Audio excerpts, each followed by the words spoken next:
ఈటీవీలో మధ్యాహ్నం 2:30 ప్రేక్షకులని ఎంతగానో అలరిస్తున్న ధారావాహిక రాధా మనోహరం. మధ్యాహ్నం స్లాట్లో ఈ సీరియల్ చక్కటి కథాకథనాలతో ప్రేక్షకులని విశేషంగా అలరిస్తోంది. అయితే రాధా మనోహరం సీరియల్లో నటిస్తున్న నటి సీరియల్ నుండి క్విట్ అయ్యారు. ఇంతకీ ఆ నటి ఎవరు అనే విషయానికి వస్తే, రాధా మనోహరం సీరియల్లో సుష్మిత ఇంతవరకు సత్య క్యారెక్టర్లో నటించారు. రాధా మనోహరం సీరియల్లో నటించిన సుస్మిత గుండమ్మ కథ సీరియల్లో కూడా నటించారు.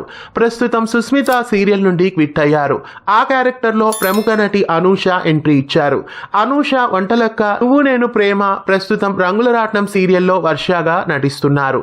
ప్రస్తుతం ఈమె సత్య క్యారెక్టర్లో సుష్మితకి రీప్లేస్మెంట్ గా ఎంట్రీ ఇచ్చారు. రాధా మనోహరం సీరియల్ నుండి సుష్మిత క్యారెక్టర్ లో సత్య క్యారెక్టర్ లో నటిస్తున్న సుష్మిత క్విట్ కావడం, ఆ క్యారెక్టర్ లో రంగుల రాట్నం నటి అనూష రావడం మీకు ఎలా అనిపిస్తోంది కామెంట్స్ లో తెలియజేయండి. ఇలాంటి మరిన్నో అప్డేట్స్ కోసం మన ఛానల్ ని సబ్స్క్రైబ్ చేసి గంట కొట్టేయండి.